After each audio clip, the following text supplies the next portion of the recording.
Con poder y autoridad, con gran gloria y potestad, tú viniste a levantar este reino sin final. Somos pueblo escogido, somos cuerpo del Señor, somos la iglesia de Cristo y queremos serle fiel. Y cantamos alabanza que con sangre nos compró, proclamamos triunfando en la gracia de la cruz. Y aquí estamos hoy vivos declarando una voz. Somos la iglesia de Cristo, somos siervos de Dios, con poder y autoridad, con gran gloria y potestad, tú viniste a levantar este reino sin final.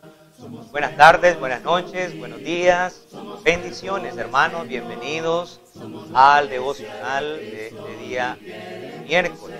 En esta ocasión damos la honra y la gloria a nuestro Dios siempre porque Él nos mantiene firme adelante a todos, ¿verdad? Este pueblo, la Iglesia de Cristo en Villa Alemania, firme siempre en ese camino que nos lleva a la vida eterna. Vamos a poner todo en las manos poderosas de nuestro Dios para que sea Él el director, nosotros instrumentos fieles, esa mente, ese Dios todopoderoso, omnisciente, que nos guía. Bendito Padre, gracias por este privilegio que nos das para estar compartiendo el mensaje de esperanza, el mensaje de fortaleza, de edificación a esta hora con todos tus hijos. Padre de la gloria, todos nuestros hermanos en Cristo, compartiendo con ellos este mensaje. Bendito Dios, dirígenos, prospéranos y guíanos en este estudio. Recibe la alabanza, la honra y la gloria por los siglos de los siglos. Te lo pedimos en el nombre de Jesús. Amén. Acompáñeme en una preciosa alabanza que se titula Tu fidelidad. Es el número 37 en nuestros libros de cantos. Tu fidelidad. Tu fidelidad es grande. Tu fidelidad incomparable, grandes como tú, bendito Dios, grandes tu fidelidad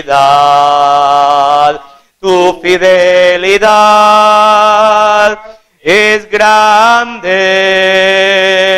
tu fidelidad incomparables, nadie como tú, bendito Dios, grandes tu fidelidad. Gloria a nuestro Dios Todopoderoso. Lectura del profeta mayor Jeremías en el capítulo 7, versículo 1 al versículo 7. El título no inspirado dice: mejorad vuestros caminos y vuestras obras. Jeremías 7, 1. Palabra de Jehová que vino a Jeremías diciendo: ponte a la puerta de la casa de Jehová y proclama allí esta palabra. Y di: oíd palabra de Jehová, todo Judá, los que entráis por estas puertas para adorar a Jehová. Así ha dicho Jehová de los ejércitos, Dios de Israel: mejorad vuestros caminos y vuestras obras, y os haré morar en este lugar. No fiéis en palabra de mentira, diciendo: templo de Jehová, templo de Jehová, templo de Jehová es este. Pero si mejorareis cumplidamente vuestros caminos y vuestras obras, si con verdad hiciereis justicia entre el hombre y su prójimo, y no oprimiereis al extranjero, al huérfano, a la viuda, ni en este lugar derramareis la sangre inocente, ni anduviereis en pos de dioses ajenos para mal vuestro, os haré morar en este lugar, en la tierra que di a vuestros padres para siempre. Dios bendiga su santa palabra. Tenemos aquí este mensaje, el capítulo 7 de Jeremías, es un sermón un mensaje que Jeremías proclama, dice, desde el templo, en el lugar, estando en la puerta del templo, en donde acudía todo el pueblo de Judá, toda la ciudad de Jerusalén al templo a adorar. Era verdaderamente un lugar propicio para que mucha gente pudiera escuchar ese mensaje que que Dios, ¿verdad?, a través de Jeremías quería que ellos escucharan y que estuvieran atentos. Dice el versículo 1, palabra de Jehová que vino a Jeremías. Esto fue esto fue en el tiempo en el cual estaba gobernando el rey Josías. Josías es muy famoso en la Biblia, en la historia del Antiguo Testamento, porque es el que hizo un avivamiento en la adoración a Jehová Dios, quitando la adoración falsa en muchos lugares, podemos decir en los alrededores de la tierra de Judá, en los lugares altos donde había idolatría, habían templos donde se adoraban a dioses falsos. Fue durante esa época en la cual Josías limpió de idolatría al pueblo, pero que ahora, en esta ocasión, a través del profeta Jeremías, Dios quería ir al mero corazón del pueblo, a la ciudad, al centro de la adoración, donde lamentablemente el pueblo estaba cayendo en idolatría. Se estaba haciendo muchas obras de limpieza de la idolatría en los alrededores. Pero, ¿qué pasaba con el pueblo en Jerusalén, en Judá? Es ahí en donde Dios tiene un mensaje en donde les dice que ellos deben cambiar, deben mejorar sus caminos, deben mejorar su forma de pensar, sus obras, y dirigir y tener una confianza, una mejor confianza, no como la que tenían ahora, que ellos pensaban que porque el templo estaba ahí en Jerusalén, Dios no podía castigarlos, Dios no podía destruir aquella ciudad, Dios no podía llevarlos cautivos a otra nación. Es necesario saber que el pueblo estaba bajo una sentencia de juicio. El mismo Jeremías les había dicho, y ahí mismo en el versículo 7, vemos nosotros que Dios le dice, si ustedes no cambian su manera de actuar, si ustedes no dejan de ser injustos, desde el versículo 5 y el versículo 6 del mismo capítulo 7, expresa todas las cosas malas, todos los pecados en los cuales ellos estaban cayendo. Y entonces por eso Dios les dice que ellos debían mejorar su camino, de lo contrario iban a ser llevados cautivos a otra nación, a Babilonia. Y la ciudad y el templo iban a ser destruidos. Como siempre el maligno metiendo ahí sus garras para engañar a aquellos que ingenuos, para aquellos que desconocían la palabra de Dios, para los necios, les hacía llevar un mensaje falso, una falsa esperanza, que es lo que dice en el versículo 4. Dice, templo de Jehová es este, templo de Jehová es este, lo repite tres veces. Era como una oración de protección. Ellos creían que con decir esas palabras, Dios iba a protegerle a ellos independientemente de cómo se estuvieran comportando, independientemente de cuáles eran sus actitudes internas. Ellos podían estar yendo al templo a adorar cumplidamente, podían estar guardando el día de reposo cumplidamente, podían llegar al templo a dejar su ofrenda, es decir, estar guardando los ritos exteriores, lo que pueden ver los ojos humanos. Pero Dios, que ve la actitud del corazón, estaba viendo que su corazón estaba totalmente alejado de Dios. Estaba lleno de maldad, estaba lleno de corrompición, de crueldad, de iniquidad. Y sobre todo, lo que más le duele a Dios era la idolatría, que para Dios eso es como un adulterio espiritual, porque Dios se consideraba que era el esposo para su pueblo. El pueblo de Judá, en este caso, era la esposa. Y entonces Dios, como el esposo, esperaba que su esposa le fuera fiel. Pero lamentablemente se había ido tras de los ídolos. Entonces eso era algo que indignaba a Dios, que que lo hacía expresar esas palabras de juicio. Y recuerde que no era porque en ese momento Dios estaba haciéndole el primer llamado. No, desde tiempo atrás, desde el profeta Isaías, desde Oseas y los otros profetas les hacía llamado al arrepentimiento, uno tras de otro. Dios había mandado a sus profetas y ahora podemos decir que él fue el último de los profetas. Durante ese periodo, antes del exilio, también estaba contemporáneo a Jeremías, estaba el profeta Sofonías, estaba Habacuc también, estaban profetizando, estaban trabajando, pero no es que Dios hasta ese momento les estaba dando la advertencia, no, desde tiempos pasados ya les venía advirtiendo que cambiaran su forma de vivir, su forma de pensar, y no, lamentablemente no habían cambiado. Y entonces a través del profeta Jeremías, Dios le dice a ellos ya la última sentencia de juicio. De lo contrario, dice, van a ser llevados a Babilonia, donde iban a ser tratados como esclavos, iban a ser llevados cautivos. Pero ellos tenían esa falsa confianza, era una falsa confianza. ¿Por qué? Porque no solamente a Dios le agrada guardar los ritos externos, Dios quiere ver también el cambio en el corazón.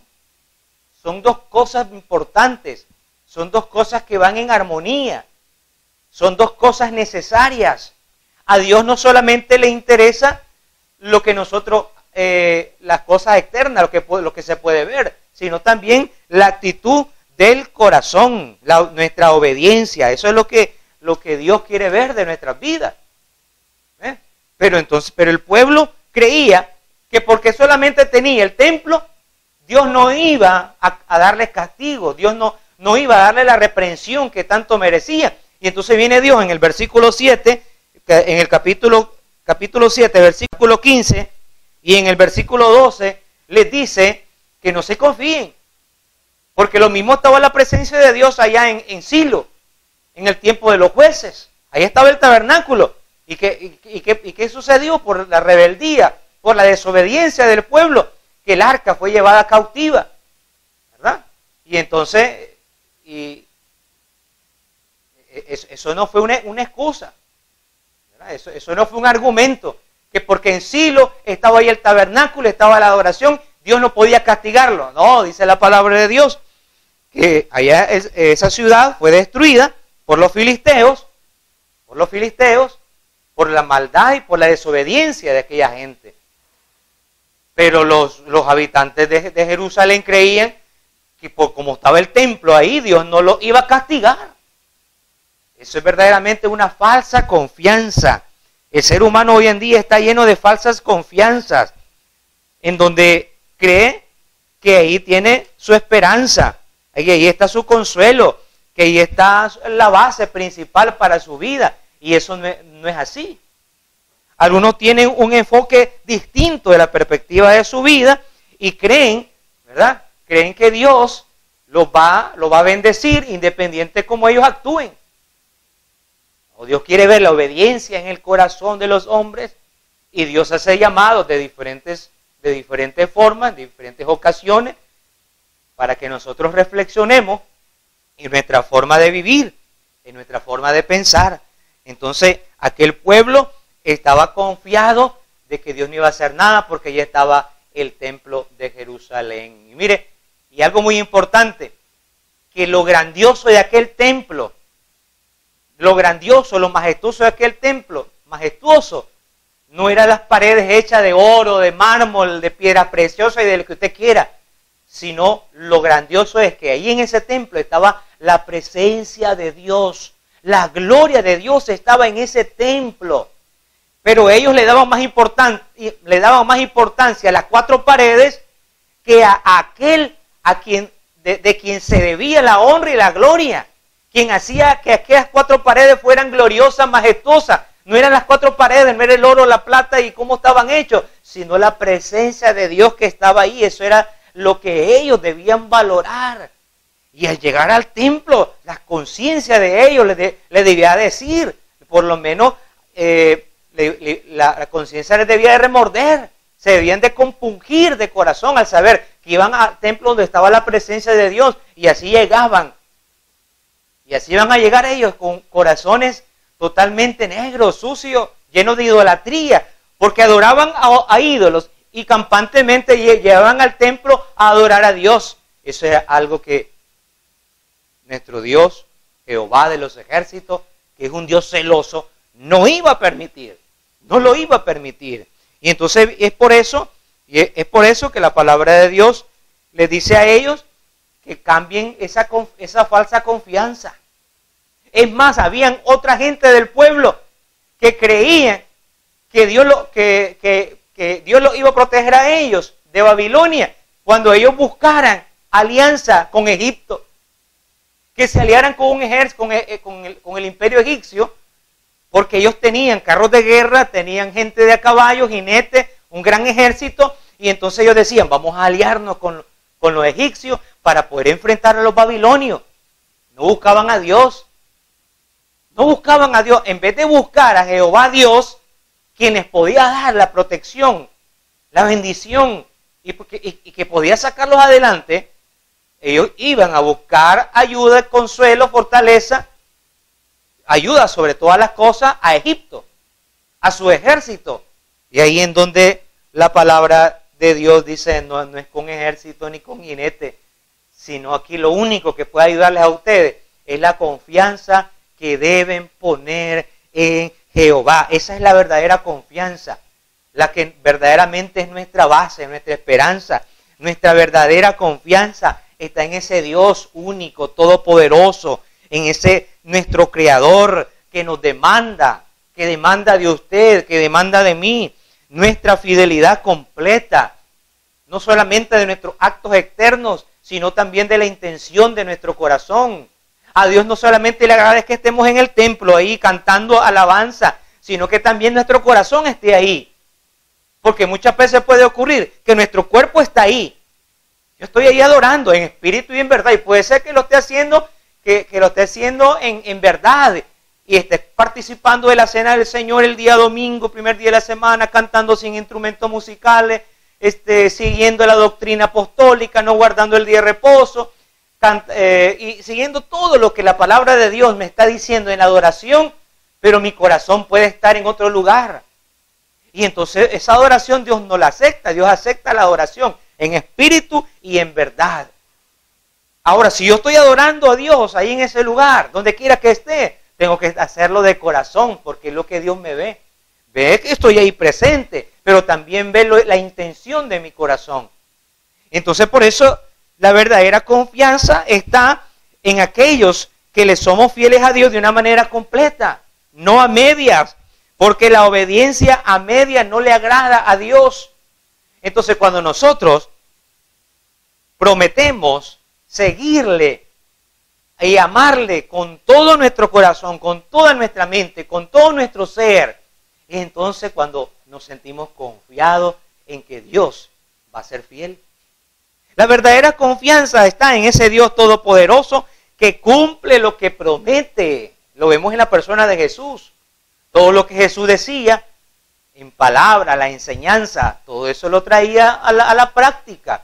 Nuestro Señor Jesús no era como los escribas y los fariseos, que decían a la gente que hicieran cosas y ellos mismos las hacían. Como en una ocasión dijo el Señor, ni con el dedo pequeño quieren moverlo, quieren mover ellos. Lo que mandan a hacer a otros, ellos no lo quieren hacer. Pero el Señor Jesús era de los que hablaba y llevaba a la práctica. Por eso era la diferencia, que la gente buscaba, se desbordaba detrás de Jesús. Porque no era como los escribas y los fariseos, que eran puras palabras. Jesús hacía realidad sus mensajes. Decía, perdónense el uno al otro. Y Él perdonó a la gente, Él los perdonó a todos. Aún los que le crucificaron, les dijo, perdónalo, Señor. Jesús enseñaba a no servir a dos señores. Él dice, porque entonces dice, va a aborrecer a uno y va a amar al otro.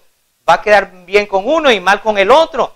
Y entonces Él, esa enseñanza lo demostró en su vida, cuando Él amó a su Padre y estuvo dispuesto a obedecerle solamente a Él.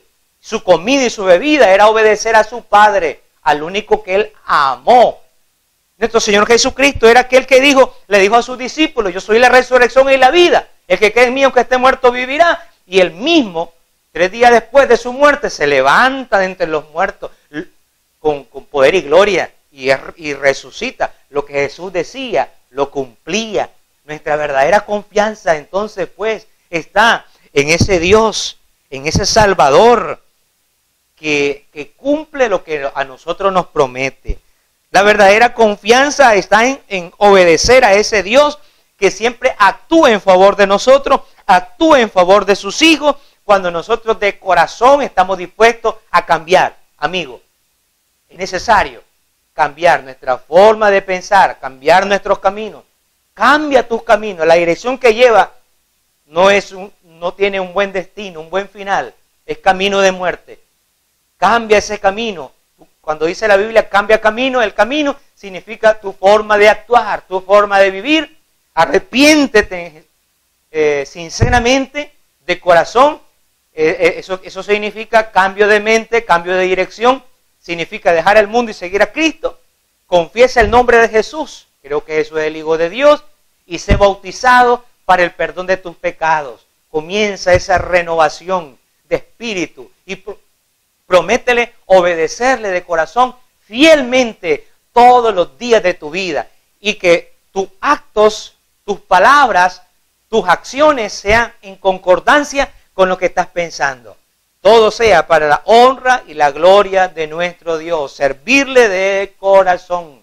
Ahí está la verdadera confianza en nuestro Dios Todopoderoso. Bien, damos gracias a nuestro Padre por permitirnos tener esta pequeña instrucción, este devocional. También nos hemos reunido. Estamos en esta noche, ahí usted en sus hogares o donde está mirando, ¿verdad?, esta grabación, este devocional, para rogar a Dios. Es el momento para rogar a Dios en medio de nuestras aflicciones, para que Él nos bendiga, nos cuide y nos guarde. Así que antes que oremos, sí, vamos a tener una pequeña alabanza para la honra y gloria de nuestro Dios. El número 38, ayúdame a mirar. Ayúdame a mirar con tus ojos. Quiero sentir con tu corazón. No puedo vivir más siendo insensible a la necesidad, oh Jesucristo. Ayúdame a mirar con tus ojos. Quiero sentir con tu corazón. No puedo vivir más siendo insensible a la necesidad, oh Jesucristo. Te pido la paz para mi ciudad. Te pido perdón por mi ciudad. Ahora me humillo y busco tu rostro. ¿A quién iré, Señor, sino a ti? Te pido la paz para mi ciudad. Te pido perdón por mi ciudad. Ahora me humillo y busco tu rostro. ¿A quién iré, Señor, sino a ti? ¿A quién iré, Señor, sino a ti? Gloria a nuestro Dios Todopoderoso. Oremos. Padre de la gloria, venimos hasta tu presencia, pidiéndote de una manera muy especial, con el corazón en la mano, con una gran necesidad en nuestros corazones, una urgencia muy grande, buscando tu consuelo, buscando tu apoyo, tu fortaleza y tu dirección en estos momentos de prueba, en estos momentos de adversidad, de tribulación. que estamos pasando de diferentes formas, de diferentes maneras. Usted ya las conoce, Señor, nuestro Padre. Venimos hasta tu presencia para pedirte que estés con nosotros siempre, que no nos abandones, que no nos dejes caer, Señor, de esas manos poderosas y santas, esas manos que crearon el universo. Ahí, Padre eterno, nos sentimos seguros, nos sentimos protegidos y fortalecidos. Gracias por esa bendición que hasta el día de hoy nos ha dado, nos ha guiado y esperamos que lo siga haciendo. Bendice este pueblo nicaragüense, Señor, un pueblo creyente que siempre está elevando plegarias, oraciones para que usted nos saque victorioso de esta adversidad, de esta pandemia, este virus que ha afectado a muchas personas, por aquellos que están hospitalizados, están en sus casas siguiendo el tratamiento. Ayúdale, Señor, a salir victorioso de esta enfermedad. Por aquellos que han perdido algún ser querido, algún familiar, algún amigo, te pedimos que des consuelo. Tú que eres el Dios de toda consolación, pueda llevar esperanza, sosiego, paz, que tanto necesitan esas personas. Te lo pedimos también por aquellos hermanos que han perdido sus empleos y están pasando dificultades económicas muy grandes. No solamente aquí, a nivel mundial, miles, millones de personas han perdido su empleo. Rogamos, Señor, para que esto pase pronto y sean ellos restituidos a sus trabajos y puedan tener el sustento, el sustento material, el pan para llevar a sus hogares, a sus familias. Padre de la gloria, todo te lo ponemos en tus manos, confiando en que usted hará conforme a su palabra. Danos paciencia, Padre, para esperar esa respuesta que usted ya tiene preparada. En el nombre de Jesús te pedimos estas cosas. Amén. Bien, hermanos, recuerde mirarnos también el día viernes con el estudio doctrinal, que es la parte final del tema que hemos estado llevando acerca de ¿dónde está nuestra esperanza? ¿Tenemos una esperanza terrenal o celestial? Espere el día viernes a las 6 de la tarde la conclusión de ese interesante tema. Agradecemos, ¿verdad?, a nuestro hermano Daniel Ramos, que ha sido un apoyo muy grande para los miércoles y para los estudios bíblicos de los viernes. Y con este servidor, Dios nos ha estado ayudando y sus oraciones para que Dios nos siga fortaleciendo y bendiciendo y poder continuar hasta que Dios pues nos lo permita con este hermoso programa, con estas enseñanzas. Bendiciones, buenas noches, buenos días o buenas tardes. Bendiciones a todos ustedes, hermanos y amigos.